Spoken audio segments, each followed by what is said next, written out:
Buenas noches, bienvenidos todos a esta actividad intitulada Reflexiones sobre la pandemia, hace 5 meses del 13 de marzo, a cargo de la doctora Vanessa Ems, profesora agregada de la Clínica Psiquiátrica y directora del programa de psicoterapia del Hospital de Clínicas, y la doctora Carolina Caffarelli, asistente de la Clínica Psiquiátrica y terapeuta dialéctico comportamental. La idea de esta actividad es una exposición a cargo de las disertantes, de aproximadamente 50 minutos, luego de lo cual abriremos el espacio para hacer preguntas a las mismas, para lo cual los instamos a hacerlas por vía escrita en el chat de la aplicación y llegado el momento yo se las transmitiré a las colegas. Sin nada más que decir, las dejo con las disertantes. Bueno, buenas noches. Primero queremos agradecer en nombre de las dos a la Sociedad de Psiquiatría y al doctor Luis Villalba en particular por invitarnos a esta charla. Nuestra intención fue poder darle una vuelta más al tema de COVID y no quedarnos atrapados en, bueno, lo que todos los psiquiatras hemos visto en el correr del tiempo, que los trastornos depresivos, los trastornos por ansiedad empeoraron, que estamos encontrando muchos trastornos adaptativos, y por ahí quizás ya hubo varias conferencias que estuvieron interesantes, así que pensamos irnos un poquito para otro lado. El autor del texto que voy a citar varias veces es Damir Juremovic, y se publicó en el 2019, y se titula Psiquiatría de las pandemias. Me interesa decirlos porque van a ver una cantidad de cosas que llaman la atención, porque en realidad este libro se publicó antes de que empezara el tema del COVID. Entonces, las pandemias han estado ocurriendo en intervalos regulares a través de la historia de la humanidad. Con la aparición de los brotes de SARS, N1H1, ébola y Zika, se observó cómo podía reaccionar la población frente a un brote infeccioso en su propio medio. Una ola de angustia y miedo compartidos aparecieron y se propagaron como una epidemia más en sí misma, que van en aumento y disminuyen al finalizar el brote.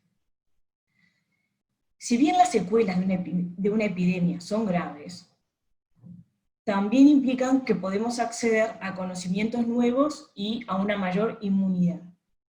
Pero las secuelas de un brote epidémico emocional que acompaña al anterior rápidamente pasan al olvido.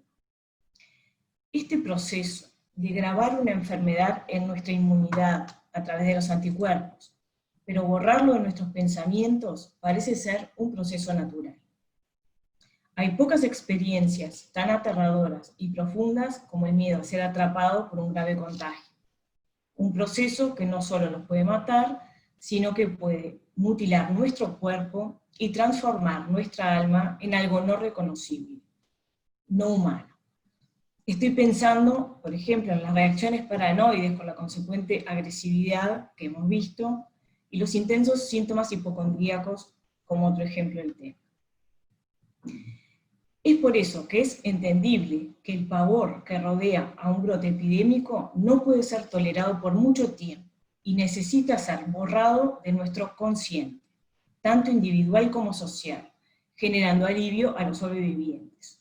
Sin embargo, este olvido no debería ocurrir en la comunidad científica. Plaga, del latín golpe o herida, es una palabra polisémica usada de manera intercambiable para describir una enfermedad febril, contagiosa y virulenta causada por la Yersinia pestis. Como término general, es usado también como término general para cualquier enfermedad epidémica que causa un alto índice de mortalidad, o más ampliamente como una metáfora para cualquier brote de un mal diabólico y desastroso. Peste, que viene del latín pestis, es una enfermedad contagiosa y grave que causa gran mortandad, o una enfermedad que no siendo contagiosa causa gran mortandad. Los primeros ejemplos mejor conocidos de plagas fueron aquellos referidos en las escrituras religiosas, empezando en el Antiguo Testamento con las 10 plagas de Egipto. La plaga de Atenas, o peste de Atenas, Fue una epidemia devastadora que afectó principalmente a la ciudad-estado de Atenas en el año 430 a.C. Se cree que debió llegar a Atenas a través del Pireo, puerto de la ciudad, única fuente de comida y suministros. Esta plaga se originó en Etiopía y se expandió a Egipto y a Grecia.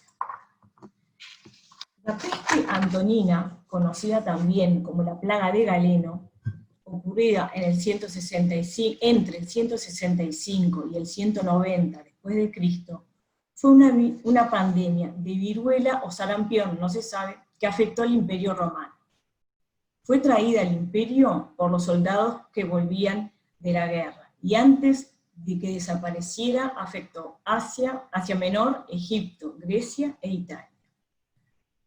Tanto como un tercio de la población en algunas áreas estuvo comprometida, y diezmó la armada romana, se llevó la vida de Marco Aurelio.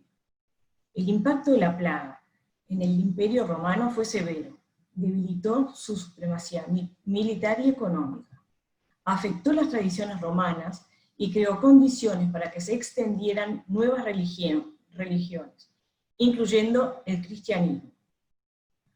La plaga antonina puede haber sido la creadora de las condiciones para el declive del Imperio Romano y posteriormente su caída en el siglo V antes de Cristo. La plaga justiniana fue una verdadera pandemia que se originó en la mitad del siglo VI después de Cristo, en Etiopía, y se movió a través de Egipto o desde Asia Central, lugares a partir de los cuales se extendió a través de las rutas comerciales a todo el Imperio Romano. Los movimientos de tropas militares de la época también contribuyeron a la expansión de esta enfermedad, desde Asia Menor a África, Italia y hacia Europa. Esta plaga justiniana es el primer ejemplo claramente documentado de la actual plaga bubónica. Después del brote inicial en el 541, repeticiones de estas plagas establecieron ciclos permanentes de infección.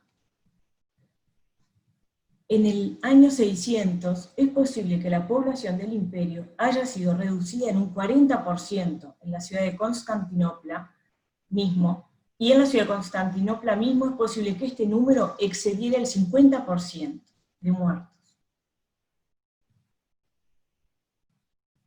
En este punto de la historia, la tradición cristiana entra en el reino de la interpretación y la comprensión de eventos de esta naturaleza. Hasta ese momento, las plagas y otros desastres eran vistos y explicados como castigos a los pecados o por la ira de Dios. La muerte negra, plaga negra o peste negra, fue un brote de peste bubónica que se originó en China en 1334. Arribó a Europa en 1347, siguiendo el camino de la seda. En los 50 años de su reinado, para el 1400, redujo la población global de 450 millones a menos de 350 millones, posiblemente menos de 300 en realidad. Estiman que la muerte negra se llevó el 60% de las vidas en Europa en esa época. Comenzando en China, se expandió a través de Asia Central y el norte de la India, siguiendo las rutas comerciales conocidas como las rutas de la seda. La plaga llegó a Europa a través de Sicilia en 1347.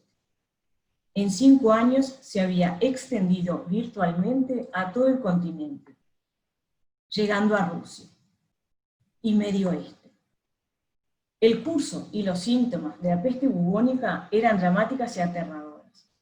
En esa época, las autoridades científicas estaban perdidas buscando la causa de esta enfermedad.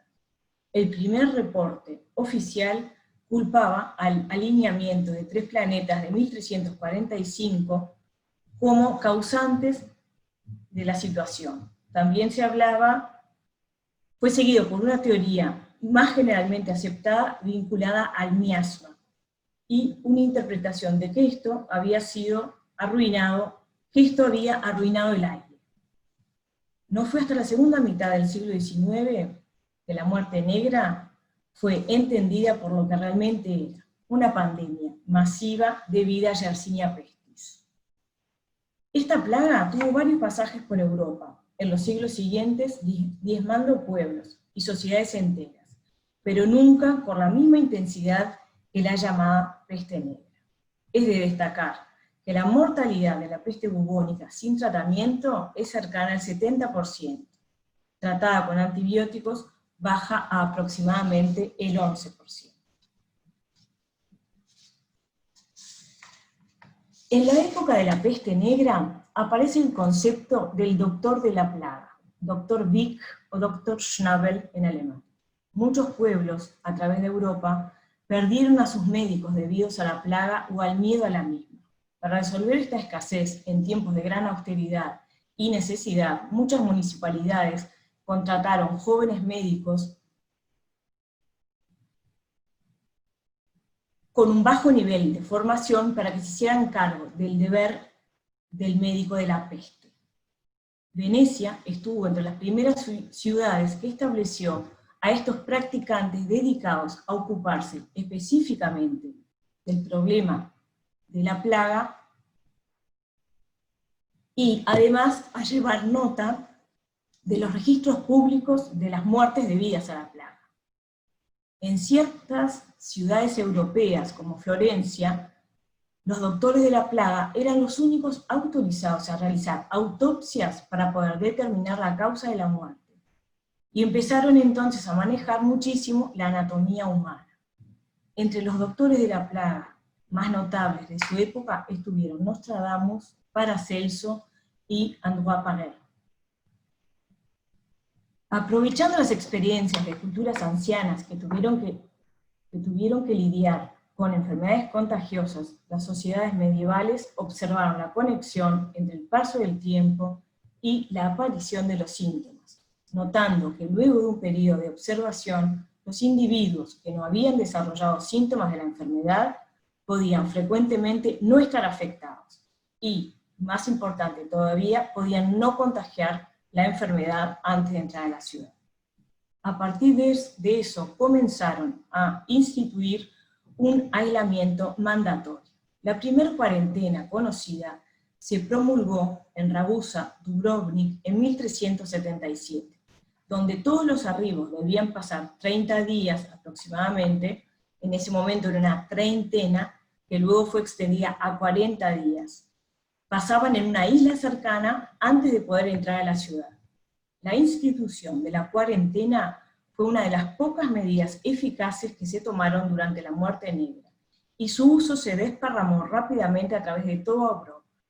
La cuarentena mantiene, en efecto, al tiempo actual, como una de las posibles políticas de salud nacional e internacionalmente reguladas para combatir contagios. La gripe española, que apareció en las primeras décadas del siglo XX, fue la primera pandemia realmente global y la primera que ocurrió en el contexto de la medicina moderna, con especialidades como en enfermedades infecciosas y epidemiología, estudiando la naturaleza de la enfermedad y el curso de la misma. Causado por un brote del virus influenza A del tipo H1N1, el verdadero origen de la gripe española se mantiene desconocido a pesar de su nombre. Como posibles fuentes de su origen se citan Estados Unidos, España, China, Francia o Austria. Estas dudas se mantienen, ya que esta gripe cursó en la mitad de la Primera Guerra Mundial. En pocos meses, el virus de la influenza H1N1 se expandió a cada esquina del mundo.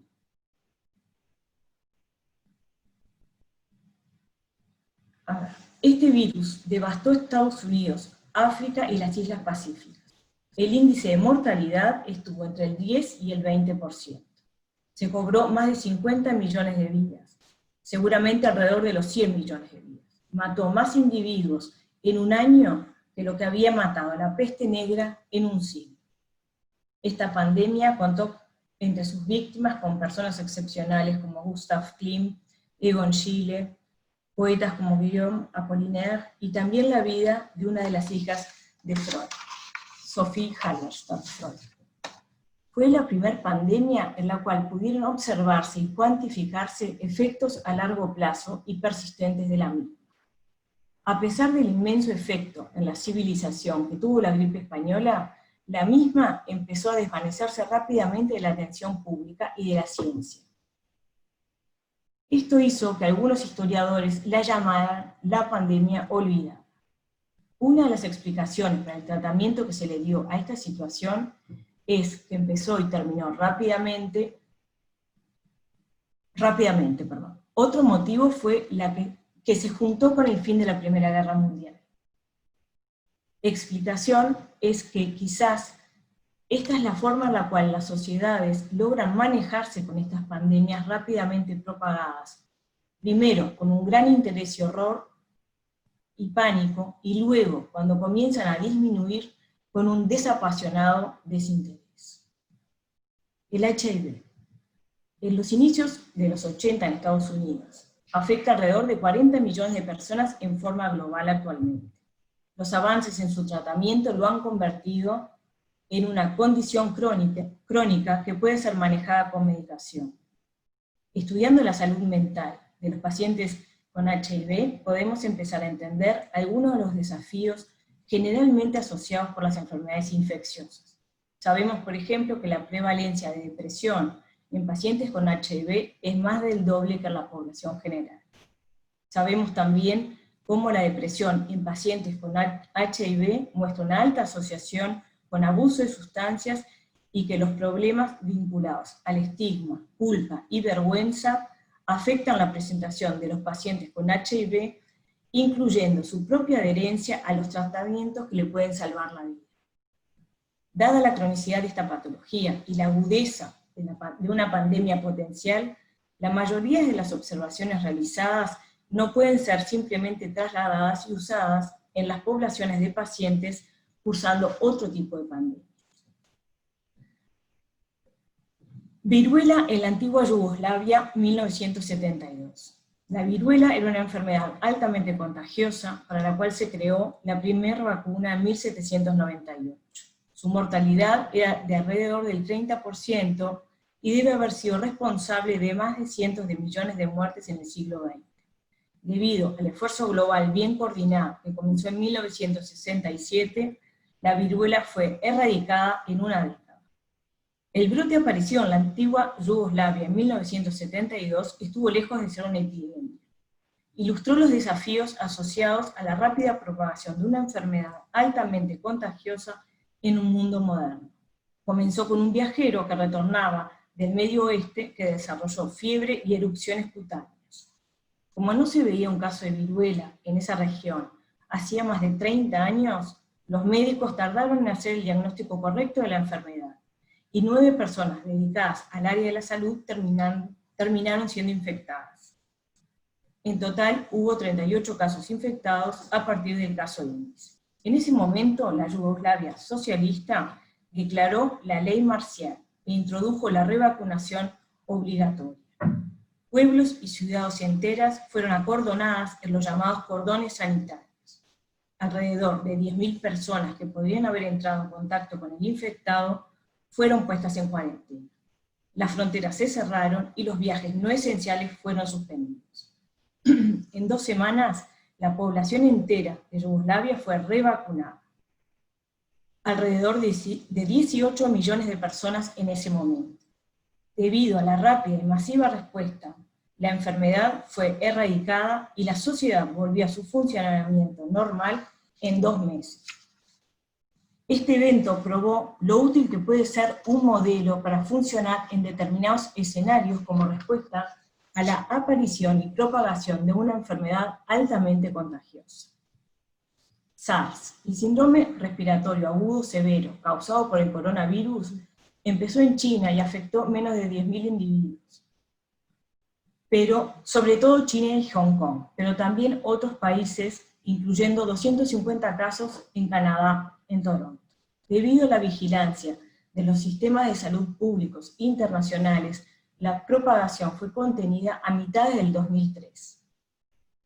Esta propagación de una enfermedad contagiosa estuvo entre las primeras situaciones agudas en donde los aspectos de la salud mental pudieron ser estudiados durante el proceso y posteriormente al mismo en varias partes del mundo. y en diferentes sociedades, generando datos valiosos con respecto a los efectos de la aparición de una enfermedad aguda en los individuos afectados, sus familias y en comunidades enteras, incluyendo los problemas de salud mental vinculados a los proveedores de servicios de salud. Se pudieron investigar valiosas ideas vinculadas a la salud mental de los pacientes en aislamiento, sobrevivientes de enfermedad grave y secuelas psicológicas de trabajar con estos pacientes.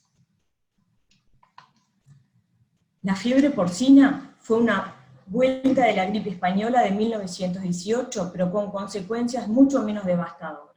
Comenzó en México en abril del 2009 y alcanzó proporciones de pandemia en pocas semanas. En mayo del 2010 fue considerada resuelta. Infectó más del 10% de la población global. El ébola, 2014 a 2016, endémico en África Central y África del Oeste, apareció en una villa remota en Guinea en diciembre del 2013. Llegó a Sierra Leona y Liberia. Tuvo más de 28.000 casos y más de 11.000 muertos. Un número muy pequeño de casos fue registrado en Nigeria y Mali, pero los brotes en esa zona fueron rápidamente contenidos.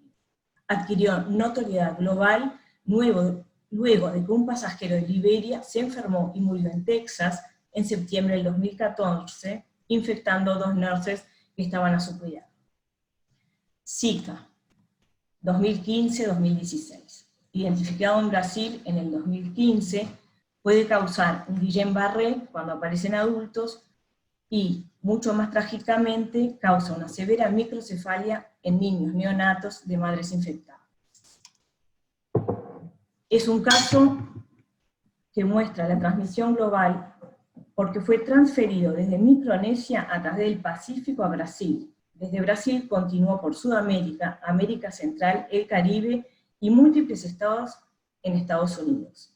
Sigue siendo una preocupación importante en la salud pública. No hay vacuna y la única manera segura de evitar el contagio es evitar áreas donde el Zika fue identificado o posponer el embarazo si realmente tienen que viajar a esa zona. Enfermedad X. La enfermedad X no es hasta el momento una enfermedad actual causada por un agente conocido. Es una fuente especulada de la próxima pandemia que podría tener efectos devastadores en la humanidad. Esta enfermedad X, descrita en 2019, en realidad es la pandemia que estamos viviendo hoy.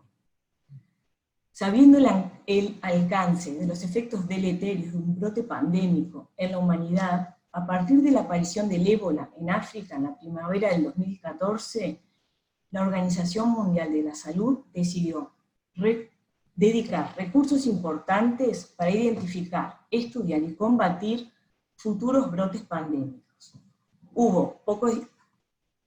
En el brote del ébola no había vacunas, no había protocolos de tratamiento. Hubo pocos diagnósticos y pocos equipos médicos bien preparados para la respuesta. A pesar de ello, la experiencia con el ébola mostró que es posible comprimir los tiempos para controlar una epidemia de una década a menos de un año. El RID Blueprint es una estrategia global para generar un plan que permita la rápida activación de la investigación y el desarrollo de una respuesta global frente a un brote epidémico o situación similar. Este es un programa que se creó en la OMS a partir del ébola en 2014, con estos objetivos. Lo que llama la atención es que el grupo consejero de la OMS, trabajando en esta área, en el 2018 todavía no incluía psiquiatras u otro especialista en salud mental. ¿Querés que yo te vaya a usar? No. Bueno, muchas gracias, Vanessa, buenas noches. Un poco la idea era hablar, hacer como un raconto de la historia de lo que han sido las pandemias para poder hablar de la pandemia actual y de en qué momento estamos ahora como para prevenir o como para pensar posibles situaciones de prevención o de situaciones en la consulta nuestra o a nivel social, ¿no? Entonces, primero vamos a definir un poco, si bien todos sabemos lo que es una pandemia, tiene que ver un poco con cuando aparece una infección, una enfermedad nueva, que trasciende, que se expande a nivel mundial a más de un continente, y donde ya se consta una transmisión local de la infección, y no es solamente algo importado que llega.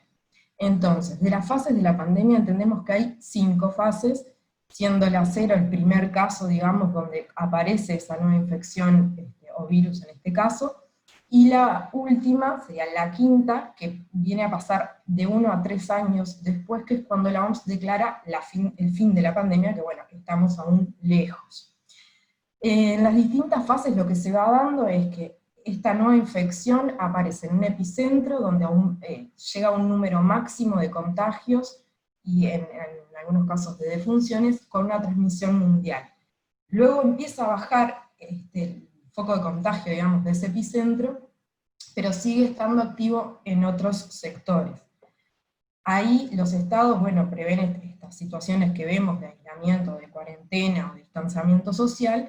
En algunos hacen más extremos, como la cuarentena obligatoria, y luego empieza esta situación más donde nos encontramos nosotros, que el foco de alguna manera es controlado, los contagios están más estables, con algún rebrote, pero estables, y se vuelve a una faceta, digamos, de nueva normalidad, si se quiere llamar.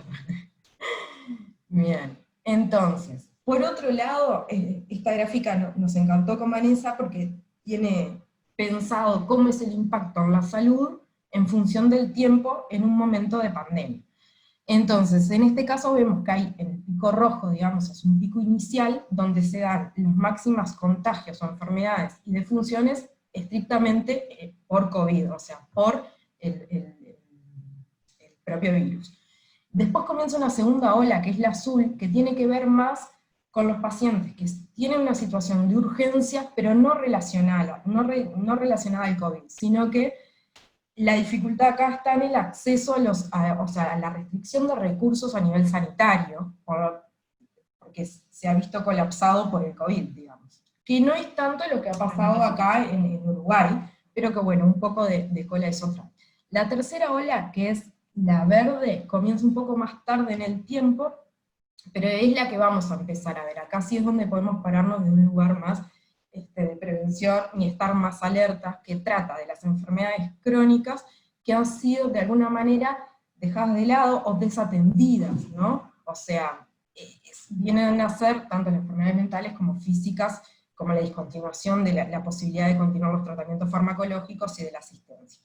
Después, por último, está la cuarta ola, que tiene que ver con la gráfica en amarillo, que si bien comienza al inicio, junto con el pico mayor de impacto en la salud, se va intensificando y va agarrando fuerza conforme pasa el tiempo, y es uno de los que más nos importa, porque es parte de lo que vamos a hablar ahora, que tiene que ver con la cuarta oleada, que involucra todo lo que es las enfermedades de salud mental, o sea, todo lo que es patológico, por ejemplo, burnout, trastorno por estrés agudo, trastorno por estrés postraumático, ansiedad, depresión, que aparecen, que surgen en este contexto de pandemia, y todo lo que tiene que ver con las dificultades económicas, como esa resaca que queda de la problemática económica, y de las dificultades y desigualdades del acceso a la salud. Entonces, esto que está acá a la izquierda es una captura de pantalla de lo que es la página del Ministerio con respecto a la pandemia, fue sacada el miércoles. Entonces esta situación, ¿no?, nueva, que es un ambiente, ¿no?, impredecible, que nosotros es inesperado, ¿no?, nos genera temor, preocupación, ansiedad, miedo, como han demostrado la mayoría de los estudios. Es un ambiente que de alguna manera se vuelve amenazante. Genera en nosotros una respuesta fisiológica de estrés frente a ese ambiente que uno sentía esa posibilidad de control, ¿no?, sobrepasa las capacidades de afrontamiento y de manejo de esta situación, generando un nivel elevado de ansiedad. Ahora, Esto me pareció súper interesante porque tiene que ver con otra mirada, ¿no? Hablando de las reacciones esperables o normales que se dan en toda la población, en todos nosotros, ¿no? Estos investigadores que son de la Universidad de Vancouver y otro de Dinamarca, lo que estudian son psicólogos, uno psicólogo más de la esfera de lo político, y, bueno, no importa, que hacen experimentos, investigaciones que tienen que ver con la reacción y con el cuerpo. Entonces ellos dicen, frente a una situación, ¿no?, de un temor a un contagio, de un riesgo, donde estamos puestos en riesgo de la salud de uno, ¿no?, se generan cambios psicológicos frente a la relación con otros, o cambios vinculares, digamos, donde cambiamos nuestra conducta. Entonces vieron que con el pasar del tiempo de las pandemias, como que vamos evolucionando de una manera distinta. Entonces dice que nos volvemos más conformistas, más tribales, más conservadores, y como que toleramos menos las excentricidades. También siendo más críticos, y en esto es, por ejemplo, si observamos que otra persona no cumple reglas, o se vuelve, lo percibimos como peligroso, porque empieza a interpretarse como un riesgo frente al cuidado preventivo de una situación de pandemia.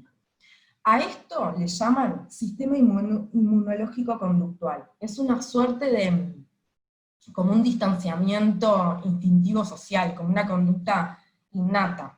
Ellos lo comparan como cuando voy a ingerir un alimento y tiene un olor desagradable, instintivamente lo dejo, como que no lo repelo. Entonces, en realidad lo que ellos traen es que como que este sistema inmunológico conductual funciona como una lógica de más vale prevenir que curar, ¿no? Entonces, enfermar es muy costoso para el cuerpo, es un gasto energético importante. Entonces aboca esa energía a mantener distancia, digamos, de lo que puede ser un riesgo. Entonces, a lo largo del tiempo, esto lo que va evolucionando es en mantener a raya las enfermedades y no quedar yo expuesto a eso. Entonces dice que ser respetuoso de las convenciones es evolutivamente beneficioso. Entonces, estamos todos frente a esta situación, ¿no? Pero esto es igual para todos, y bueno, acá la OPS nos habla de los 4 grupos de mayor vulnerabilidad, mayor riesgo, ¿no? Empezando por la niñez, porque no está aún maduro ni desarrollado los sistemas de afrontamiento, dependen de un apoyo externo de un tercero. Las mujeres, porque suelen estar como sometidas a situaciones sociales adversas, son más propensas a deprimirse, a generar trastornos de ansiedad, y además, en general, son las que asumen las responsabilidades del cuidado y del mantenimiento de la estabilidad familiar. Por otro lado, los ancianos, porque con frecuencia se ven que están como de alguna manera privados de situaciones de privación o de desesperanza, que tienen per se enfermedades físicas o mentales, y eso genera un debilitamiento en las posibilidades de afrontamiento y de manejo de estas situaciones estresantes. Otros grupos de riesgo que también, en este caso para nosotros son muy importantes, porque tiene que ver con las personas con enfermedad mental o física, que eso per se genera mayor vulnerabilidad a la persona frente a una situación estresante como es esta. Entonces, frente a una situación crítica o de desastre, que genera un impacto, ¿no?, psicosocial, se estima que de 1/3 a la mitad de la población va a tener alguna manifestación psicológica. Esas manifestaciones psicológicas van a ser, o sea, debemos entenderlas como reacciones normales. No se habla de síntomas, porque síntomas ya tiene como un peso de patología, ¿no? Estas son reacciones esperables, ¿no? Entonces, la mayoría son reacciones adaptativas a situaciones de peligro, y bueno, en distintos estudios se ha documentado que lo más frecuente es que se vea angustia, rumiaciones pesimistas, hipocondría, incertidumbre del futuro e insomnio. Hay una cadena de la preocupación que bueno, nos debe haber pasado un poco a todos en estos momentos, que bueno, arranca con un síntoma, no me duele la cabeza, y me pregunto si es coronavirus, bueno, si puedo contagiar a alguien, si contagié a alguien, y ahí, bueno, se dispara esto, como que todos se van a contagiar, todos se van a morir, nos vamos a morir todos. Bueno, este impacto psicosocial del que hablábamos es a nivel individual, familiar, social, incluso sanitario, ¿no? y genera esto, es como esa imposibilidad de los mecanismos de afrontamiento de sobrellevar la situación. Eso genera estas reacciones que entendíamos como esperables y normales frente a estos eventos que son inesperados y amenazadores. Entonces, se han generado distintas guías y protocolos de otros años, y este año recientemente del COVID, pero lo que sí están todos de acuerdo, y me parece que era lo importante a traer, es que las acciones relativas a la prevención y al cuidado de la salud mental deben ser en la situación crítica y posterior a esa situación, con un seguimiento. ¿Por qué? Porque en eso nosotros podemos cuidar, acompañar o prevenir que se cronifiquen o se vuelvan patológicas. O sea que hasta acá es todo esperable.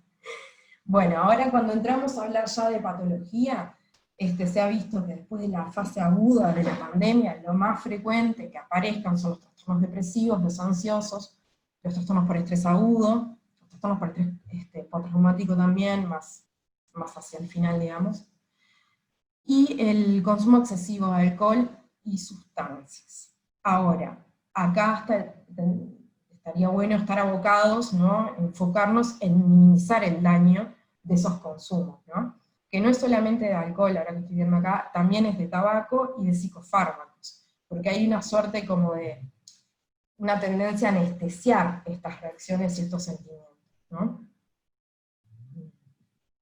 Entonces, lo que se vio, ¿se acuerdan de la cuarta oleada, que era la amarilla, que es lo que se empieza a ver como patología, aparte de los trastornos depresivos, ansiedad, que no vamos a entrar ahora, vamos a hablar un poquito más de esto que tiene que ver con lo traumático, ¿no?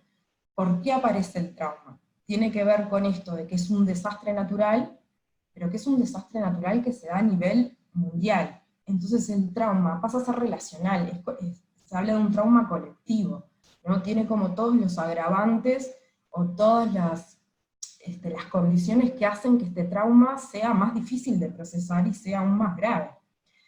Y bueno, entre las cosas que se han descrito, me parece que una de las más importantes es esto de ver que los elementos más disociativos, o esta disociación que pueda haber peritraumática, es como un factor de riesgo para que se cronifique y se vuelva un trastorno por estrés postraumático a posteriori. Bueno, se ha descrito también el trauma vicariante como muy frecuente en este tipo de sucesos. Recordar que el peritrauma no se medica, y por supuesto que las benzodiazepinas favorecen la reacción disociativa, y eso empeora toda la cadena, entonces, bueno, como puntos importantes.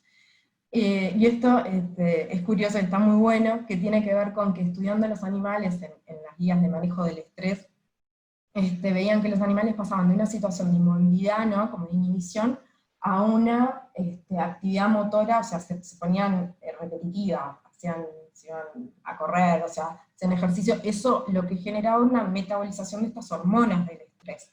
Entonces, gran parte de las guías y de las pautas lo que recomiendan es realizar actividades motoras repetitivas, como son tejer, hacer ejercicio, como para metabolizar eso, aparte de actividades, por ejemplo, de relajación o de meditación, para bajar el hiperalerta, digamos, de lo traumático, ¿no? Identifican varios grupos poblacionales vulnerables para el posible desarrollo de estrés postraumático, ¿no? Como, bueno, esto ya lo hemos visto en otras charlas, pero el personal de primera línea, los familiares de los fallecidos, ¿no?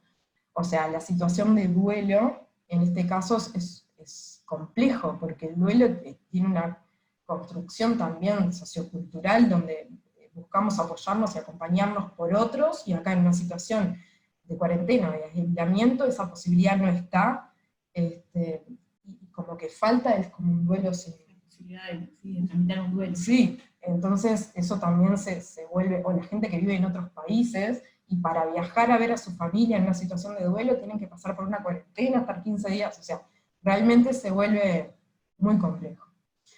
Bueno, la gente que ha quedado sin trabajo, todo lo que tiene que ver con las situaciones económicas y familiares acá es terrible. Las personas vulnerables al trauma, no hay factor de riesgo más grande que haber sufrido ya un trauma previo para desarrollar en este contexto un trauma y reactivar ese trauma pasado. De hecho, describen mucho que en las reminiscencias y en los flashbacks que aparecen en esta situación de estrés, mucho tienen que ver con los traumas pasados y no estrictamente con los traumas, o sea, con el trauma actual. Y bueno, el confinamiento y el clima intrafamiliar, pensando y hablando un poco más de esto que a veces el hogar, para muchas personas, es más bien una situación compleja por las situaciones de violencia doméstica que se dan. Bueno, hablando un poco de los sanitarios, tras el paso de la primera ola, vieron en un estudio en Madrid, el SANI-COVID-19, que vieron que el 80% presentaban problemas de ansiedad, ¿no? Es pila, 80% es un disparate. Entonces, ellos buscaron también elementos de estrés postraumático, pero en la primera fase, y vieron que no habían tantos. Entonces dijeron, pero che, ¿cómo es si está descrito en todos lados que acá hay estrés postraumático? Entonces ahí surge esta idea de que el estrés postraumático es un efecto más a mediano y largo plazo, que es lo que definimos como cuarta ola, y que es algo que se viene, ¿no? Bueno, esto es algo, es un dato interesante porque a través de una revisión que hace este psiquiatra argentino, describen las manifestaciones neuropsiquiátricas propias que da el COVID-19, ¿no? Al principio se suponía que eran solo en las fases terminales, cuando estos pacientes estaban en CTI, que podían presentar manifestaciones neuropsiquiátricas, y después ven que no, que en realidad están desde las fases iniciales, sin importar si la infección fuera leve, moderada o severa, ¿no? Los explican por distintas causas, por la hipoxia que causa el síndrome respiratorio, por la infección misma y directa del sistema nervioso central, por la linfopenia, bueno, tienen distintos tipos de explicaciones, y los síntomas serían la ansiedad, la crisis de angustia, depresión, confusión mental, excitación psicomotriz, psicosis y tendencias suicidas.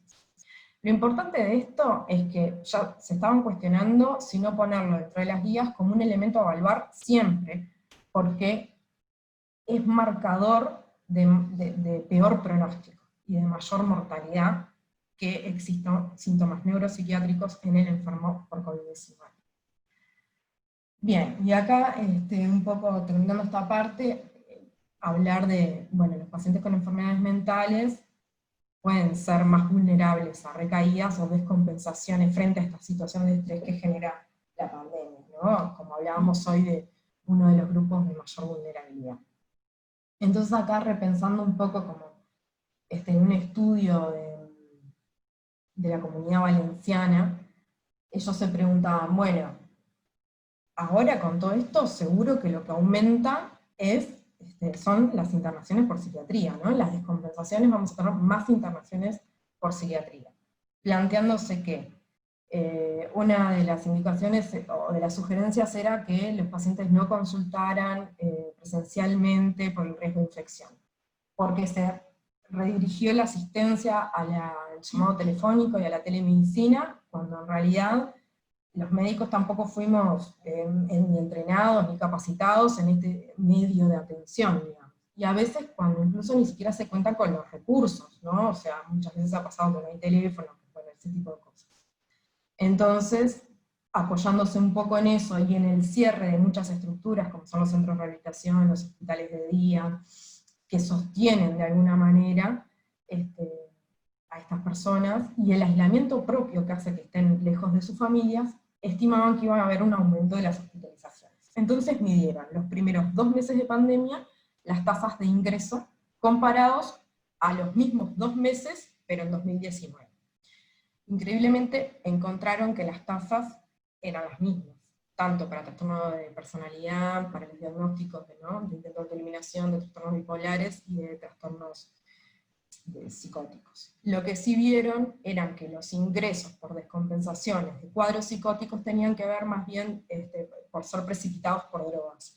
Y también que el contenido de las ideas delirantes o de los delirios estaba mucho más influenciado por la pandemia. O sea, las ideas más megalomaníacas eran sanadores de la infección, o bueno, cosas así.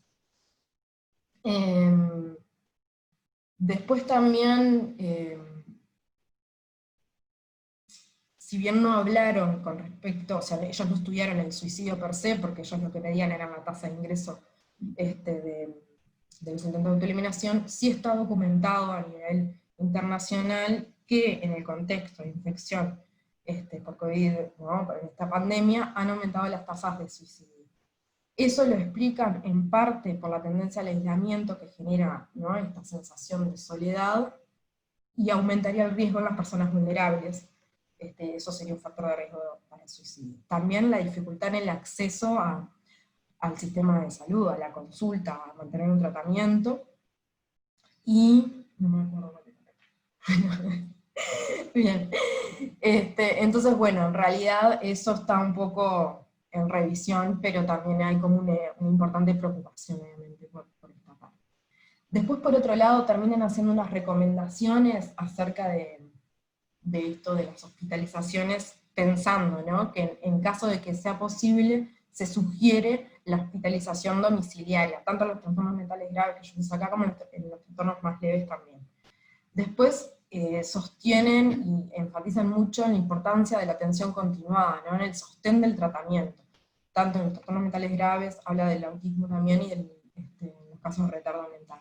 En esto de que muchas veces la gente quiere dejar los tratamientos, o bueno, mantener el seguimiento, ¿no?, dar una atención que sea continuada, acompañar. Y lo otro que es súper importante es comunicar la necesidad de atención especial al resto del equipo médico, ¿no?, en esto de colaborar también con los demás y explicarles que esta población es vulnerable y que necesita, ¿no?, la necesidad de la atención y la atención integral. ¿Por acá? Bueno, yo voy a retomar donde me quedé hace un ratito, con este tema del grupo consejero de la OMS, que en el 2018 no incluía psiquiatras u otro especialista en salud mental. En realidad, lo interesante es que este programa que se creó a partir del 2014, y que tenía como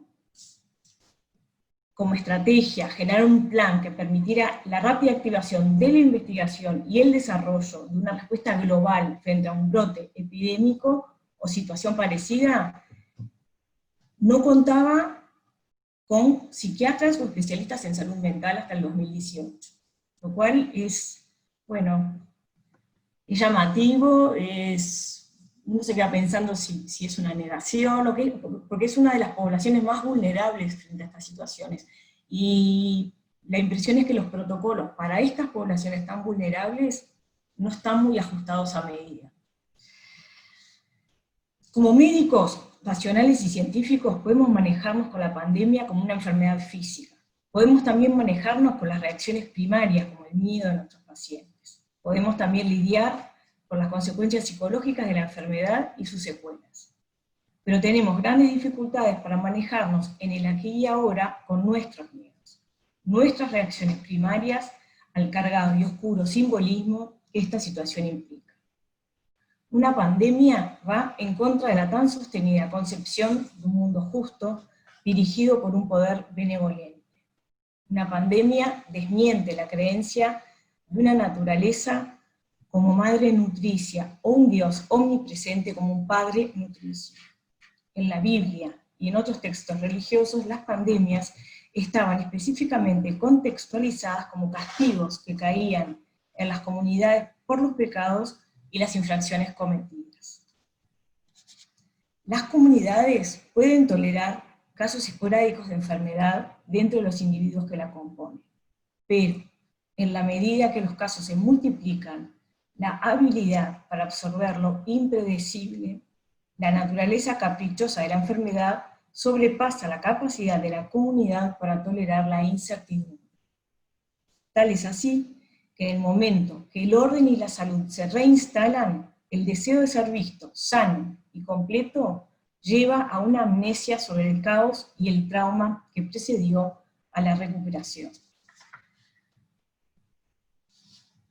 La pandemia irrumpe en nuestro sentido de realidad y orden, llevando a un cambio en la forma de metabolizar memorias y experiencias, y una vuelta a la normalidad es acompañada por la represión y hasta la amnesia de la misma. En realidad, lo interesante de este concepto es que yo fui hablando de la historia de las pandemias, y cada vez que aparece una nueva pandemia es como que la humanidad no hubiera podido aprender de la previa para tener ya armado una respuesta que, bueno, siempre es factible ser mejorada, pero teniendo como algo de base. La impresión es que cuando entramos en esta situación de gravedad, había que empezar a hacer protocolos para todo. En realidad deberíamos haberlos tenido ya más o menos pronto. La pregunta que se hace el autor del libro que yo nombré al principio es, ¿qué es lo que nos pasa a los humanos que no podemos prepararnos para la próxima pandemia? Y quedamos como, cada vez que aparece una situación de una enfermedad infecciosa, un brote que se desparrama por el mundo, paralizados y con el mismo tipo de patologías, repitiendo las mismas patologías y sin tener respuestas más específicas para lo que ya sabemos que va a pasar. Es como que siempre lo vamos remando de atrás. El planteo de este autor, que me parece que es muy interesante, es que de alguna manera la pandemia ataca de una manera tan fuerte nuestros aspectos omnipotentes que apenas terminada la negamos y la olvidamos. Y no podemos seguir trabajando sobre ella para prepararnos para otra situación similar. El peso del estigma y el aislamiento presentes en las enfermedades infecciosas y también en la enfermedad mental nacen del miedo al contagio. El estigma que imperaba en otras épocas sobre patologías como la lepra fue sustituida por las enfermedades mentales de nuestra época. Las pandemias incluyen no solamente la propagación de enfermedades físicas, sino que favorecen la diseminación de posturas racistas, antisemitas, homofóbicas, además de propagandas pro-violencia, lo que nos permite proyectar nuestros deseos agresivos en el otro, al que podemos destruir sin culpa. Bueno, nosotros estaríamos... A ver, no, sí, estoy con esto. No, un poco la idea era repensar, ¿no?, esto desde la historia a la situación actual, a los datos de repente actuales, y pensar esta situación de emergencia, ¿no?, que hemos vivido todos como una oportunidad, ¿no?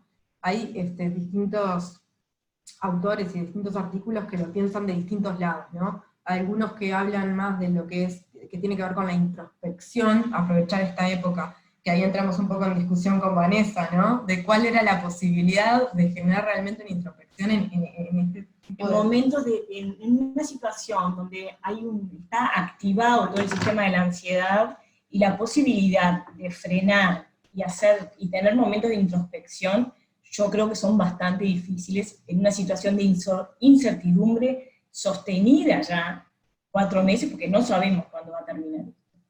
Y bueno, ahí a mí me cuesta pensar que uno pueda hacer mucha introspección, pero bueno.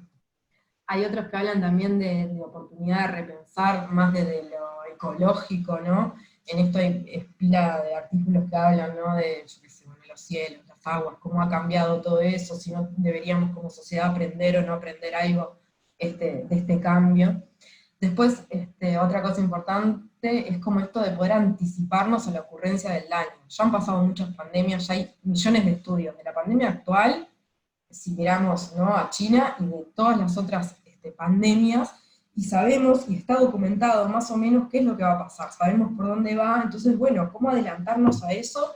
Desde la atención, ¿no?, tanto individual, social, familiar y sanitaria, cómo poder adelantarnos y acompañar eso, entonces capitalizar toda esta situación como una ganancia, ¿no?, como un aprendizaje y como un poder adelantarnos.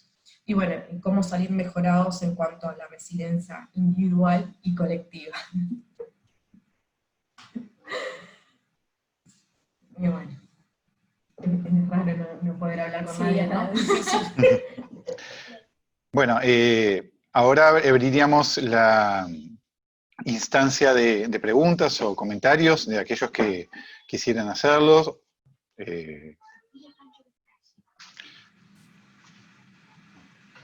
Yo una cosa que estaba pensando, ¿no?, que quería comentarles, no tanto preguntas, sino como forma de reflexión. Vos, Vanessa, hablabas un poco del estigma que estas situaciones pandémicas generan, ¿no?, o el estímulo a al estigma motivado por el miedo, ¿no? O sea, yo pensaba un poco cómo en general lo que uno parece ver ante estas situaciones es el efecto del miedo como motivador de las conductas, ¿no? Como que en realidad aparece como una respuesta a lo desconocido, a las incertidumbres, ¿no? O sea, y que en cierta medida las estrategias de control, si bien obviamente buscan un control efectivo sobre la situación y el contagio, a veces lo que parecen lograr en parte también es contener ese miedo brindando certezas, por más que no sean ciertas, ¿no? Uno reflexionando sobre lo que fue el desarrollo de la pandemia, incluso acá, ¿no? Como al principio uno tenía la vivencia de que esto era una infección ultra peligrosa, letal, y que necesitaba una máscara con filtro 3M para prevenir cualquier tipo de contagio. Después ya se pasó a un tapabocas, que es lo que se acepta como la medida mínima, pasando por las alfombras desinfectantes que recientemente se han desmentido como que tengan su efectividad. Entonces, como más allá de la efectividad propia de estas medidas, lo que dan es un entorno, si se quiere, de certezas que ayudan a contener el miedo y las respuestas que eso nos genera. La sensación de que estamos haciendo algo. Luis, ¿quería hacer un comentario? Adelante, Luis. Hola, primero que nada quería felicitarlas, la verdad que me encantó la presentación, creo que sí que nos hace pensar, me parece, más allá de los manuales y los protocolos, ¿no? Que creo que a esta altura estamos como pasados de dosis de protocolo. Pero me encantó la reflexión histórica, porque creo que es verdad. Creo que en esta época, a pesar que en el 18 fue la última gran epidemia, ¿no? No hace tanto, pero suficiente como para que nos olvidemos, ¿no? Y para que nos creamos, me parece la cosa omnipotente que manejamos prácticamente todas las enfermedades, ¿no? Yo creo que esto nos enfrenta a cierto grado de límite de lo que puede ser un pensamiento muy omnipotente, sobre todo médico, ¿no? Y no sé si eso no está unido, o creo que sí, si lo pensamos desde el punto de vista más psicológico, a lo que hablaron de la negación, ¿no? Y cómo de las cuestiones que nos superan muchas veces funcionamos sí con la negación y la omnipotencia. Yo recordaba ahora el festejo de los médicos, de los jóvenes médicos el otro día, ¿no? Y pensé, si no es una actitud un poco maníaca frente a una... Porque ellos de alguna manera también han estado enfrentados a todo esto, ¿no? Si bien sabemos que los jóvenes en realidad tienen una prevalencia de tener de posibilidad de entrar en un CTI muy bajas o de muerte mínima, sin embargo seguramente ellos han enfrentado mucho más que la población general lo que es que se te muera un paciente, que se muera alguien o un familiar o un conocido, ¿no? Y creo que esto nos enfrenta a ese otro gran tema, que es el tema de la muerte, ¿no? De una forma social, y cómo lo manejamos eso en una sociedad que muchas veces se esquiva mucho el bulto a esto, ¿no? Creo que es una situación que yo creo que nos tendría que hacer reflexionar sobre estas cosas. También, por supuesto, con todo lo que tiene que ver con las precauciones necesarias, que seguramente no aprenderemos para la próxima. Espero que demore suficientemente tiempo para que la próxima nos agarre un poco de prevenido también. Pero bueno, la dejo por ahí. A mí cuando me puse a leer este libro me llamó mucho la atención cómo después de cada pandemia, o cada epidemia, o situación de mucha gravedad, era como que se baja un telón y se sigue para adelante. Y bueno, quizás la humanidad en general necesita eso para poder sobrevivir. Es como, todos nosotros sabemos que nos vamos a morir. Lo único que sabemos seguro es que en algún momento nos vamos a morir. Pero uno vive su vida no pensando en eso, sino no puedes vivir pensando que te vas a morir. Entonces, bueno, lo negamos, lo desmentimos todo el tiempo que podemos.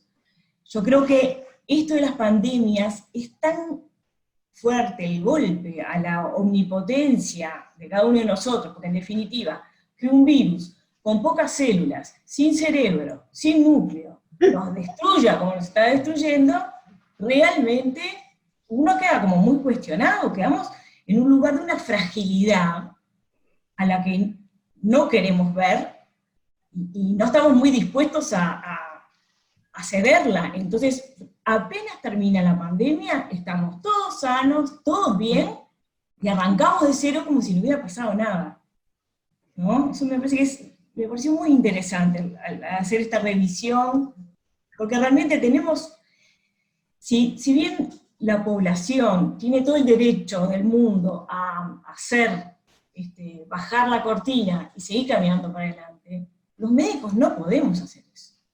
Nosotros no podemos. Nosotros sí tenemos que poder seguir pensando qué pasó, qué está pasando, y cómo nos hacemos cargo de una población tan vulnerable como la población que nosotros tratamos, que es muy vulnerable, ¿no? Magali. Bueno, ¿qué tal? No sé si me escuchan bien porque estoy muy engripada, pero buenísimo. Bueno, primero que nada, muchísimas gracias. Agradezco a las dos la presentación y gracias a ti, Santiago. Y particularmente, Vanessa, te agradezco muchísimo toda la dedicada exposición histórica, me parece sumamente importante. Carolina, también me pareció muy bueno todo lo que pusiste, pero particularmente todo este relato de lo que tiene que ver con la historia me parece riquísimo, porque hay como mucha cosa enredada en todo esto que estamos conversando y discutiendo, porque uno dice, bueno, no estamos preparados, y creo que hay como mucha cosa en ver, Luis decía, bueno, no aprendemos, ¿qué es lo que uno quiere aprender y para qué? No estamos pensando que nos vamos a poner todos los días, ni siquiera es bueno que lo estemos pensando, tampoco digo, ¿no? Porque, ¿y qué es lo que tendríamos que aprender? A estar, ¿qué? Alertas, o nuestra población es vulnerable, es cierto, está bien. Creo que hay muchas cosas, hay como un poco de entrevero también en lo que tiene que ver con el sistema de salud. Por supuesto que lo que sí entiendo me parece un absurdo que, por ejemplo, lo que vos planteás, ¿no? Que el tema de la salud mental, la mentalidad no esté tomada en cuenta en lo que tiene que ver con este tipo de protocolos. Eso me parece el absurdo de los absurdos, por lo menos en lo personal. Eso sin duda, para empezar. Pero después, digo, me parece que los sistemas tendrían que estar como preparados. A ver, si se hizo toda esta investigación pensando en la pandemia X, y llega la pandemia X y parece que no se hizo, a eso me refiero, más allá de que nosotros como médicos, o más allá de que como médicos, sino como la ciencia particularmente, si la ciencia puede dar certezas, creo que la ciencia capaz podría cuestionarse, o nosotros podríamos cuestionarnos, si como médicos provenientes de la ciencia, si podemos realmente dar respuesta a todo. Capaz que no podemos dar respuesta a todo, y eso nos lo podemos cuestionar, pero sí podemos escuchar atentamente, bueno, qué es lo que estamos haciendo ahora. ¿Qué le pasa a los pacientes que escuchamos? ¿Qué les sucede en este tiempo de pandemia? Porque después creo que hay una parte muy importante que corre por el lado de las estructuras de lo que tiene que ver con la salud, de cómo está estructurado, de que si se siguen los protocolos, si no se siguen los protocolos, si debemos, que tiene que ver mucho con todo esto. Después lo otro es qué es lo que nosotros podemos hacer y qué es lo que les sucede, digo, porque qué les sucede a los sujetos cuando pasa esto, cuando quedan aislados, esto que vos explicás, no, Carolina lo decía, ¿no? Esta defensa natural, si se quiere, ¿no? Como de aislarse, protegerse, pero que es un doble riesgo, ¿no? Porque cuanto más aislado, bueno, más riesgoso, no habla con otro, no interviene. Entonces me parece que es algo muy amplio, pero bueno, era simplemente un comentario, no quiero hacer esto muy largo, y agradecerles la exposición, pero me parece que es como para iniciar algo, porque si no nos vamos a quedar de vuelta sin hacer nada. Pero yo creo que no es que no hagamos nada, porque por ejemplo, creo que estamos haciendo esto, y creo que además, por ejemplo, mucha gente después de determinadas momentos de crisis o pandemias, la gente escribe libros como el que acabas de citar. Y algunos otros escribimos otras cosas, en fin, ustedes para el trabajo, y bueno, y otros escribimos, entonces, y mucha gente, entonces, no todos no hacen nada, claro, algunos sí no hacen nada, pero por suerte, otros sí. Entonces, bueno, hay que insistir y persistir en estas cuestiones que me parece que por ahí va la cosa. Y bueno, gracias nuevamente. Veo una mano levantada de Marco de Segni. No sé si querías aportar algo, Marco. Sí, estuvo muy bien lo que dijeron, me parece que es un aporte muy interesante. Yo quería hacer dos acotaciones muy breves. Primero, la incidencia de la pandemia en el contenido de las ideas en la semiología psiquiátrica futura, sobre todo en los obsesivos y en los delirantes, ¿no? En los pacientes delirantes, que va a empezar a verse el tema pandemia en los contenidos de las ideas, ¿no? En las ideas. Esto se ha visto porque hay un paralelismo entre la historia y los hechos históricos fundamentales y los contenidos delirantes, sobre todo en los pacientes delirantes, también los obsesivos, ¿verdad? Sobre todo en lo que tiene que ver con el contagio, etc. Así que podría ser previsible una ola ahí en ese aspecto. Y el segundo, que no tenemos que perder de vista, que la pandemia se va a apoyar sobre los trazos de fractura que previamente existían en la vida del individuo. Entonces se va a manifestar en todos los pragmatismos y en todas las áreas de actuación del individuo de acuerdo a las fracturas previas y los problemas previos mal resueltos. Entonces va a haber muchas manifestaciones aparentemente colaterales, pero que tienen que ver con la situación previa de las personas a la epidemia, a la pandemia. Bueno, nada más y bueno, felicitaciones nuevamente. Laura Ramos en el chat hacía un comentario. Decía, desde la clínica médica la práctica ha cambiado la asistencia, poniendo la muerte en el aquí y ahora. La atención al duelo ha cambiado y creo que debe ser un asunto a atender en este momento especialmente. El tema del duelo y de las muertes y no poder enterrar a sus muertos es dramático. Es dramático y es como el comienzo de un duelo patológico. Es muy difícil hacer el duelo por alguien querido sin poder despedirse. En realidad es eso, uno no se puede despedir. Yo creo que es terrible y la semana pasada me comentaron de un caso, una persona muy mayor que fue internada, que estaba en el CTI al borde de la muerte, lúcido, y tenía toda la familia del otro lado queriendo por lo menos despedirse de él, y al final la manera en la que lo lograron fue, pidieron en el CTI que le dieran un teléfono, que le acercaran un teléfono al paciente, y toda la familia se despidió del paciente por teléfono.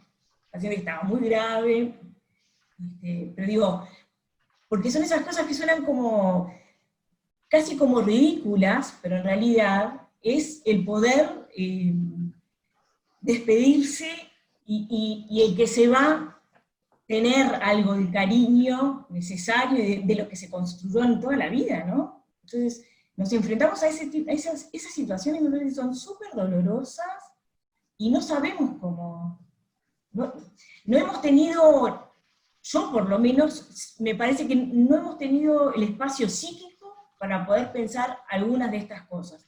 Yo creo que eso tiene que ver con que estamos en el medio de la pandemia y no sabemos bien qué va a pasar, si bien está todo bastante controlado, pero seguimos bailando esta situación y con tapabocas y todo esto, y la incertidumbre sostenida, como venimos en todo este tiempo, es muy desgastante. Muy desgastante. Yo creo que esto que decía Magali, de poder seguir haciendo cosas y funcionando, es un desafío. Yo creo que parte del desafío de la situación en la que estamos es, a pesar de no saber cuándo va a terminar esto, seguir produciendo y creando. Es un desafío, porque no es fácil. con esta sensación de incertidumbre al hombro, poder seguir armando planes y gestionando cosas. Yo creo que es muy complejo. Bien, Joan Vespali quería hacer un comentario. Ya me lo sacaste, gracias.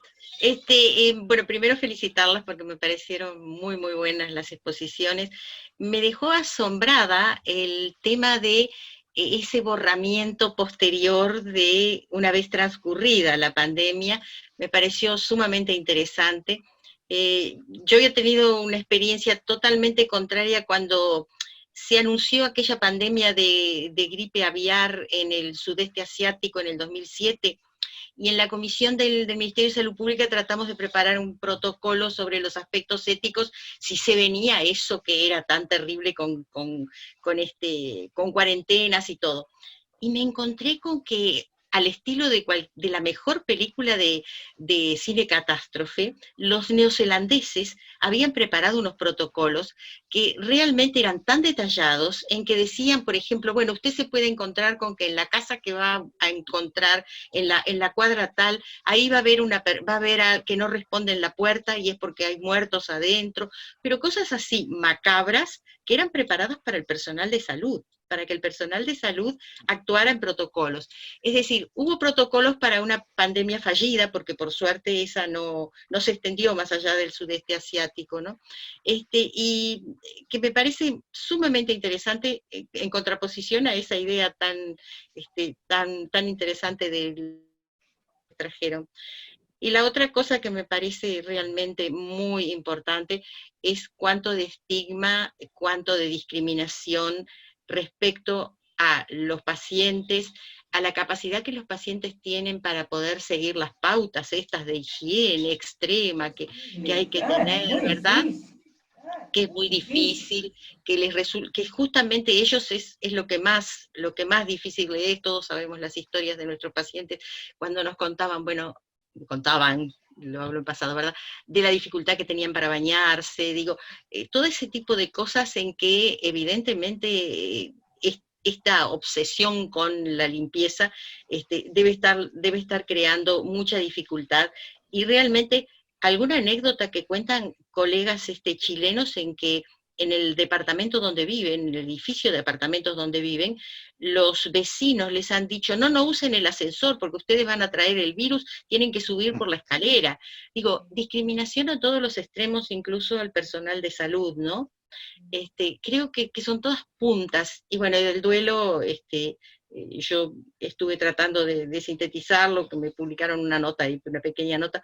Lo del duelo es realmente muy importante, la dificultad, porque incluso acá hay historias en tiempos coloniales de una persona que muere en la puerta de un rancho en San Carlos, en Maldonado, por allá por el 1780, y que la gran preocupación de los vecinos cuando acudieron era que se estaba muriendo solo, que no había nadie que pudiera estar junto a él, como que aún para un extraño que se había caído herido por unas puñaladas, de no sé qué cosa le pasó, el estar acompañado en el momento de la muerte es muy, muy importante para todos, para poder elaborar el duelo y por supuesto para el sufriente, ¿no? Y bueno, creo que son todas muchísimas puntas que quedan y que ustedes me parece muy lindo como lo introdujeron. Gracias.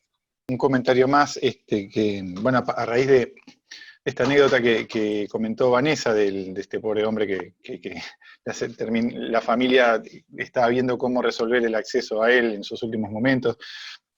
Y era sobre el momento histórico que nos toca vivir para esta pandemia, ¿no? Porque, volviendo un poco sobre el inicio de la exposición, ¿no?, cuando Vanessa hacía la reflexión histórica de las distintas pandemias, cómo, por ejemplo, en la peste negra surge en China y demora como 5 o 7 años en llegar a Europa, ¿no? Y estamos en un momento donde esto surge aparentemente en China y en pocos meses ya está en todo el mundo, ¿no? Con esto de de la accesibilidad extrema a los métodos de viaje, ¿no? Como, por un lado, como algo negativo, se facilita mucho la propagación de estas enfermedades nuevas, ¿no? Y que en cierta medida hace que nos tome aún más desprevenidos de la mano de esto, de esta incapacidad aparente de nuestra especie humana de prepararse para una siguiente pandemia. Pero por otro lado, contamos con todo este arsenal tecnológico, con esta situación de hiperconectividad que nos permite sobrellevarlo de otra manera, ¿no? O sea, ya nos vemos acá todos en una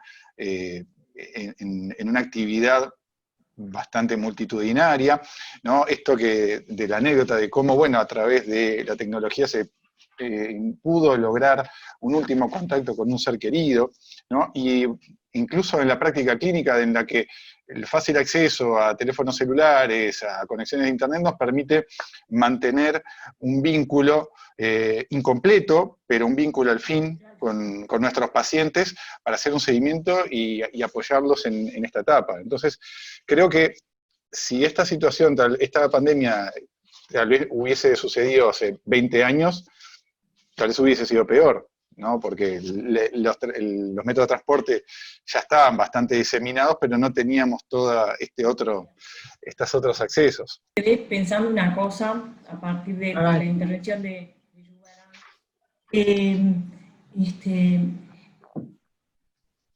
El estigma de la enfermedad por el riesgo del contagio y lo que puede generar queda como muy alineado y se vuelve muy parecido al estigma de la locura. Y por eso me parece que nuestros pacientes en particular son doblemente vulnerables. Vulnerables por su patología psiquiátrica y vulnerables porque la enfermedad, porque la locura es como si fuera contagiosa. Y entonces quedan realmente mucho más estigmatizados. Es terrible. Socialmente yo creo que esto que vimos de este ciudadano en Estados Unidos que fue muerto por el policía, ¿no? Apretado en la calle, y a partir de, hay una cantidad de reacciones intensas, paranoides, por un lado, hipocondríacas por otro, que se están jugando en no poder tramitar, porque yo pensaba, Santiago, cuando tú decías ahora que tenemos esto, es cierto que tenemos esto, por suerte. Ahora, nosotros somos los que sí podemos hacer uso de esto.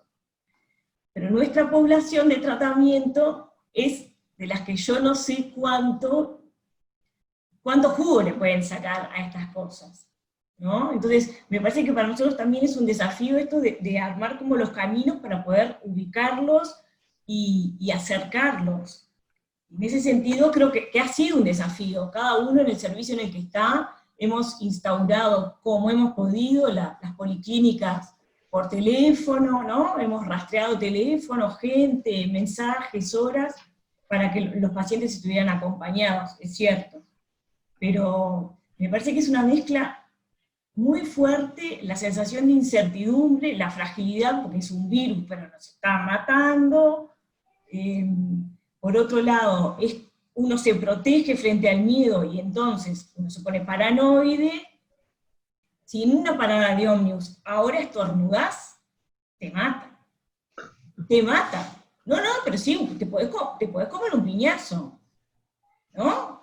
Es como ridículo, pero hay algo de eso en juego que, bueno, nos pareció que era interesante poder pensar lo que está pasando de estos otros lugares, porque realmente también están en juego y atraviesan la pandemia desde otros lugares, que no son los totalmente conscientes, son otros. A propósito de tu comentario también, Vanessa, sobre el caso del paciente que falleció, en fin, aparentemente. Porque en nuestro país en particular vivimos una situación muy diferente, si se quiere, al resto del mundo, en principio, por suerte, y bueno, por lo que se ha trabajado, en fin, por distintas cuestiones. Y me pregunto si ante estas situaciones en las que ha tenido que pasarse por el fallecimiento o la posibilidad de fallecer de un paciente, si no hubiera sido, no sé, más viable la posibilidad de que se contactara con un familiar en un momento ante, por lo menos, no sé, en una oportunidad, porque así como el personal médico se viste de pies a cabeza, digo, entiendo de los riesgos de esto y de lo otro, pero no es que tengan que ser miles de personas, porque, a ver, hay 35 fallecidos, convengamos, ¿no? En los casos en que la persona está lúcida, porque creo que para los dolientes, no lo sé, me parece que acompañar la muerte lo más dignamente posible, no vamos a arriesgar. Pregunto, capaz que nos estamos salteando 20.000 protocolos, pero pregunto si nos consultaron en eso, si nos pueden, si nos deben, no sé, capaz que Yuba puede responder esto mejor o lo tiene mucho más claro. Es una propuesta, no sé. De otra videoconferencia en que la presidenta de la Asociación de Cuidados Intensivos de Madrid hizo una videoconferencia con un grupo de la gente de bioética, y nos contaban que aún en lo peor de los casos, ellos siempre se las arreglaron para que un familiar estuviera acompañando a los pacientes de CTI. Tengo entendido que en todos los CTIs eso está permitido, por supuesto que claro, eso limita a una persona, y el paciente que está en una situación agónica o que está en un caso terminal, las cosas son difíciles. Del padre de un médico que vive en Estados Unidos y que estaban en distintos estados y que el papá vivía siempre en Florida, así que imposible de ir el médico que vivía en otro estado a Florida cuando su papá de 90 y tantos años murió. El señor murió de una afección cardíaca crónica que tenía. Dice que prácticamente 2 veces por día había un pastor o un religioso que iba cama por cama con una tableta haciendo videoconferencia con los familiares, porque claro, allá la gente vive realmente en distintos lugares, no viven en la misma ciudad generalmente, ¿no? Así que la tecnología puede mitigar un poco en algo lo puede mitigar el hecho. Y eso también podría servir para algunos pacientes que están muy deteriorados, porque de alguna manera, si no se persiguen mucho con una imagen en pantalla, tal vez que el personal les pueda acercar alguna persona que no puede acceder a la internación, y eso capaz que es una buena manera, ¿no? Sé que esto funcionó para un paciente moribundo. Lo de las tabletas tengo entendido que se hace, Yuba, pero lo que yo me planteaba, el contacto humano, es darle la mano, ¿me entendés? Una vez, que es la cuestión, que por lo menos un familiar, un hijo, diga, bueno, no, quédense tranquilos al resto de la familia, yo estuve de la mano de él, de ella, hasta el último momento, quieras que no, eso transmite, es la transmisión, ¿verdad?, del fin, que no es lo mismo que si el resto estuvieron, pero es una transmisión verbal, ¿verdad?, que le da al resto de la familia un final diferente. Se tramita el duelo de otra manera que nada, que si no hay otra, es como un silencio, como una cosa así, como un agujero. Me da esa... Es otra cosa que si un familiar dice, yo estuve ahí, le di la mano, vi que quedó tranquilo, en fin, no sé. Que creo que podríamos, entre comillas, pelearla un poquito desde ese lado, nosotros como abogados. Hay que hablar. Lo que pasa es que me pareció que como anécdota era interesante, porque lo que lograron fue eso, y yo hace 2 semanas tenía que ir a hacer un estudio al sanatorio, quería que mi esposo fuera, nos pararon 4 veces para decirme que yo tenía que entrar sola, que no podía entrar acompañada. Yo le decía, no, mira, no voy a entrar sola, porque es mi esposo y quiero que vea el estudio conmigo. Pero no puede, no me importa. 4 veces. Yo que soy flor de peleadora. Eso claro. Es bueno que sabías que no te ibas a morir, Vanessa. Bueno, pero no cualquier, hay una cosa paranoide en la atmósfera, vinculada a la incertidumbre de esta situación, que está complicando los vínculos. Está complicando, porque para poder seguir adelante teníamos que nos pararon, yo le decía, no, es mi esposo, va a entrar, porque si no, no me hago el estudio. Parecía una nena chica con un berrinche. ¿Ah? Pero yo creo que hay una cosa muy paranoide en el ambiente que deteriora los vínculos. Bueno, pero son los protocolos establecidos. El tema es que, bueno, hay una irregularidad porque a veces hay protocolos rígidos en algunos lugares que deberían de ser más flexibles y en otros son tan laxos que casi no existen los protocolos de higiene, por ejemplo. Entonces, bueno, como todo. Pero quiero decir, me parece que nosotros como agentes, si se quiere, de la salud mental de nuestros pacientes, o en este caso de quienes no son nuestros pacientes, pero que entendemos del tema duelo, en fin, podemos aportar para estos pacientes que están cercanos al fin de su vida, quizás esta posibilidad para la gente que está trabajando en CTI o en estas áreas, esto que me parece que puede aportar para elaborar después lo que sería el duelo. No, yo quería decir algo. La verdad que yo creo que si bien toda la tecnología nos permite estar más cerca de personas que correrían riesgos de repente excesivos si se acercara un familiar o alguien, una persona que...